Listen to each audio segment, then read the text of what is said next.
Kalau orang yang lagi sholat lupa dia makan, maka sholatnya batal. Kemudian seandainya nih sebelum sholat, misalnya nih tadi sekarang nih misalnya kita nggak ngaji, habis maghrib kita ngumpul di depan makam, misalnya ngumpul di depan makam, ada nasi kebuli tadi siang, sisa tadi siang, makan atau makan. Kemudian kita sholat isya, masih ada nyempil kambing, daging kambing, kagak muat kambing, daging kambing nyempil di gigi kita nih. Pas lagi sholat kita rasa-rasanya begini, ada daging nih, sengaja atau nggak disengaja ketelan ini, padahal kita tahu di mulut kita ada daging, sengaja kagak disengaja sholatnya menjadi batal. Bagaimana kalau seandainya ada daging di mulut kita? Gini caranya. Misalnya ada daging di dalam mulut kita, misalnya. Itu kita usahakan keluarin, kemudian taruh di sini. Taruh mau dimakan ya di sini nggak apa-apa. Tempelin di sini. Walaupun orang kiranya kok tempel putih gitu. Kan yang orang tempel, padahal tempel daging. Udah taruh di sini aja. Takut biar apa? Biar kagak kemakan. Sengaja kagak sengaja, sedikit atau banyak dalam sholat membatalkan sholat kalau seandainya kemakan. Terus kalau seandainya begini, air ludah kita kumpulin sampai begini, sampai ngumpul, kita baru telan pas lagi sholat batal. Makan sama minum, seandainya ludahnya itu kita kumpulin sengaja biar nanti ntar sholat biar kayak seakan-akan ludah itu seprit, bisa kita minum banyak, batal sholat. Itu wabil uklil kathir atau wabil aklil kathir, makan yang banyak ketika sholat nasian secara lupa, maka itu membatalkan sholat. Kemudian wasalasi dan 3 harokatin, gerakan mutawaliyatin secara mutawaliyat, secara berturut-turut, 3 gerakan secara berturut-turut, walau sahwan sekalipun dia lupa, membatalkan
Ini kaki kita. Jangan langsung, misalnya kaki kanan, kaki kiri langsung. Jangan. Begini dulu nih, kaki kanan, kaki kiri. Maju kaki kanan, kaki kiri maju. Ratain dulu sama kaki kanan. Habis itu baru maju lagi. Set, set. Jadi jangan langsung 1, 2. Itu lebih nanti membatalkan sholat. Karena kenapa? Gerakan 3 kalinya secara berturut-turut. Yang berturut-turut membatalkan sholat. Itu mah tadi kagak berturut-turut. Jadi kanan, kiri maju. Sejajarin dulu nih tengah-tengah sama kaki kanan. Habis itu kanan maju lagi. Set, set, baru. Gitu. Cara kalau seandainya di depan ada soft yang kosong. Gak boleh. Nanti ada nih membatalkan sholat. Loncat itu membatalkan sholat. Nah, itu caranya. Kemudian waroksi kepala, anggota kepala. Seandainya begini, kita kan takbir, Allahu Akbar.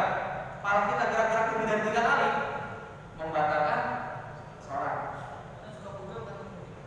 Sekalipun, iya, sekalipun pegel, sekalipun kita lupa, 3 kali berturut-turut bergerak, batal sholatnya. Kan kadang-kadang kita begini sholat, kadang begini, kadang orang lewat nih begini kan, ngiri. Gitu. Sering. Kemudian walihyan, daun, apa namanya, gerakan. Kita nih buat, itu kan geraknya, itu sebentar gerakan. Tapi kalau misalnya kita sengajain, gitu-gituin, sengajain, batal sholatnya apabila lebih daripada 3 kali. Kalau secara berturut-turut. Nah itu 3 gerakan secara berturut-turut walaupun lupa membatalkan sholat. Kemudian selanjutnya wal wasbati al-fahisyati, lompat. Nah tadi itu lompat yang al-fahisyah, yang keji. Lompat yang keji. Misalnya apa namanya? Kita pengen bercanda gitu. Misalnya di depan kosong. Daripada langkah-langkah, mendingan langsung lompat. Kagak boleh. Lompat apa? Pakai ancang-ancang lebih lompatnya. Agak colok sedikit, lompat. Gak boleh. Batal sholat kalau pakai begitu. Nah, gak boleh. Kemudian selanjutnya waqarbatil muftirati, dan memukul al-muftirah yang keras sampai terbuka. Jadi misalnya begini, kan kadang-kadang kita pernah dengar ya, kalau seandainya ada orang lewat, kita lagi sholat, itu diginiin kan, dikasih penghalang. Nah, sebelum kita, kan kadang-kadang yang kita tahu begitu, misalnya orang sholat kita halang begini, harus tahu dulu syaratnya. Kita itu disunahkan buat menghalang biar orang kagak lewat depan kita apabila kita sudah memberikan batasan sholat kita. Contoh begini, ini kan sejadah. Nah, kita jangan asal sholat di tengah-tengah masjid. Misalnya ini kayak begini aja, nggak ada sejadah, sholat aja. Orang lewat, kita nggak disunahin buat menghalang dia. Kenapa? Sebabnya kita nggak memberikan batasan kita lagi sholat. Jangan mentang-mentang, oh kan lagi sholat. Orang lewat, tak boleh juga, kan katanya boleh membunuh. Yang dimaksud daripada membunuh itu membunuh kalajengking atau membunuh ular. Bunuh orang gara-gara lewat depan kita, kagak boleh. Serem amat, banyak orang tinggal loh. Itu di masjid Haram banyak yang tinggal tadi. Nah, jadi kalau seandainya kita udah memberikan batasan, kita lagi sholat memberikan batasan, kita lagi sholat, orang itu pengen lewat, baru kita disunahkan buat mencegah orang itu biar gak lewat di depan kita. Itu syarat pertama.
yang sudah balik, anak kecil misalnya nih, belum balik, misalnya umur 9 tahun. Wah, nggak tahu ini. Umur 9 tahun, misalnya anak kecil ini yang perempuan belum haid, yang laki-laki belum mimpi basah. Seandainya anak kecil lewat, kita lagi sholat udah ngasih batasan, kita gak disunahin buat menghalangi anak tersebut. Tapi kalau seandainya sudah balik dan dia berakal, kita disunahkan buat menghalang orang tersebut. Jadi jangan asal kita begini aja, proses begini aja. Jangan asal begitu, ada syaratnya. Kemudian yang ketiga, orang yang boleh kita halangi ketika kita lagi sholat adalah orang yang mempunyai hajat. Mempunyai hajat contohnya begini, kita lagi sholat, di depan kita ini, di samping kita nih, orang batal, lagi sholat jamaah, batal wudu. Kita jangan dari misalnya, kalau seandainya dia batal wudu, kesana dari orang, dia di posisinya di pojok mana, misalnya 5 orang. Seandainya dia pengen lewat, pengen ngambil wudu, begini semua gimana lewatnya? Jadi orang yang punya hajat, seandainya batal wudu, kagak disunahin kita buat menghalangi orang tersebut. Akan tetapi ada yang mengatakan begini, seandainya kita nih batal wudu lagi jamaah, udah diam dulu aja di tempat itu, biar nggak bikin nggak ganggu sama orang lain sholat atau mengganggu konsentrasi orang lagi sholat. Jadi kalau itu 3 syarat ya, orang yang berakal boleh kita halangin, orang yang sudah balik boleh kita halangin, dan orang yang tidak punya hajat boleh kita halangin. Gitu. Itu masalah mukul. Itu bukan mukul ya, memberikan batasan. Apalagi mukul orang sampai kebuka tangan kita. Itu disebut tanda apa? Ya, Disebut tanda apa? tanda. Kalau seandainya kita lagi sholat, takutnya kita udah kasih batasan, ya kan syaratnya tadi kan harus kasih batasan. Kita lagi sholat, kalau seandainya kita udah kasih batasan, misalnya dia main HP gitu, kita udah kasih batasan, kita udah pakai sejadah. Dia main HP, kita lagi sholat, kita disunahkan dihalangin kalau seandainya dia berakal, sudah balik dan tidak boleh hajat. Kalau di wajah kan? Kalau kita di wajah? Gak kenapa-napa, ini ngomongnya cuma sunah doang. Kemudian yang selanjutnya, waziyadati ruknin, dan bertambahnya rukun fi'liyin, rukun fi'li amdan, secara sengaja. Jadi menambahkan rukun fi'li itu kayak misalnya ini, berdiri, rukun fi'li, ruku itu rukun fi'li, i'tidal itu rukun fi'li, sujud rukun fi'li, duduk di antara 2 sujud rukun fi'li. Rukun fi'li itu adalah rukun yang harus dikerjakan dengan perbuatan atau dengan gerakan. Ruku kayak bagaimana, i'tidal kayak bagaimana, sujud kayak bagaimana.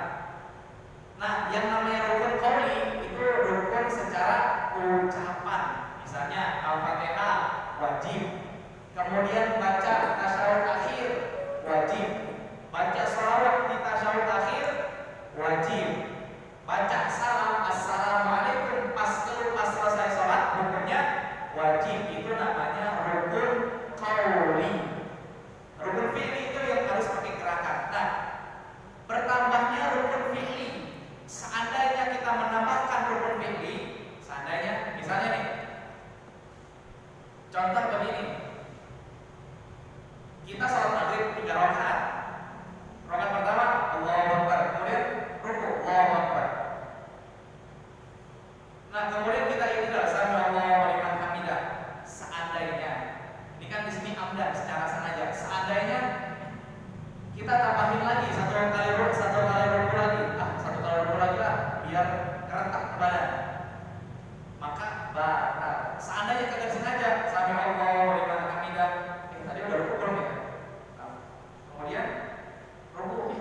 maka tidak membatalkan sholat. Atau contoh lain begini, sholat, kita lagi sholat, kan sujud kan harusnya 2 kali dalam 1 rakaat. Sujud pertama, subhanallahil a'la, kemudian duduk, kemudian sujud lagi. Nah, pas di sujud kedua dia mikir begini, kayaknya nih sejadah enak nih buat gesek-gesek kepala biar hitam jedanya biasa. Kemudian duduk lagi dah. Pas udah duduk nih, dia nambahin lagi sujud, gesek-gesek lagi kepala. Maka batal apabila dengan cara sengaja. Nah, kemudian selanjutnya wa taqaddumu ala imamihi, dan mendahului imam bi ruknaini, dengan 2 rukun fi'liyaini, rukun fi'li.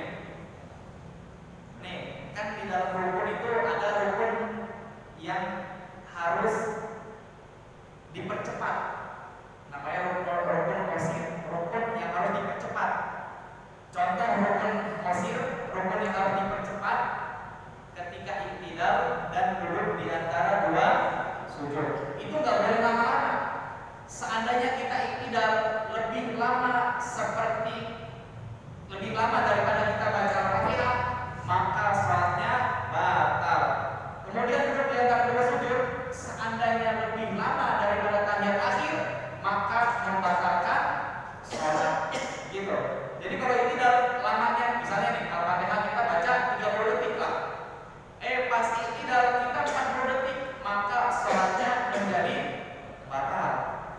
Kemudian duduk di antara 2 sujud, seandainya tahiyat akhir kita 1 menit, tapi duduk di antara 2 sujud kita 1 menit lewat 5 detik, maka sholatnya menjadi batal. Begitu. Nah, di dalam salat itu ada rukun yang harus menggunakan waktu yang pendek, kayak tadi i'tidal sama duduk di antara 2 sujud. Kemudian ada rukun yang nggak harus dengan waktu pendek, kayak misalnya kita baca Al-Fatihah, rukun, sujud, itu nggak apa-apa. Nah, kalau seandainya nih kita sebagai makmum mendahului imam, mendahulunya 2 kali rukun. Contoh begini ya, salat rakaat pertama, Allahu Akbar, itu rukun pertama.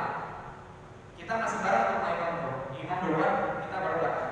Kemudian imam ini belum ruku, tapi kita misalnya walam yakul lahu, imam baru walam yakul lahu, kita udah ruku.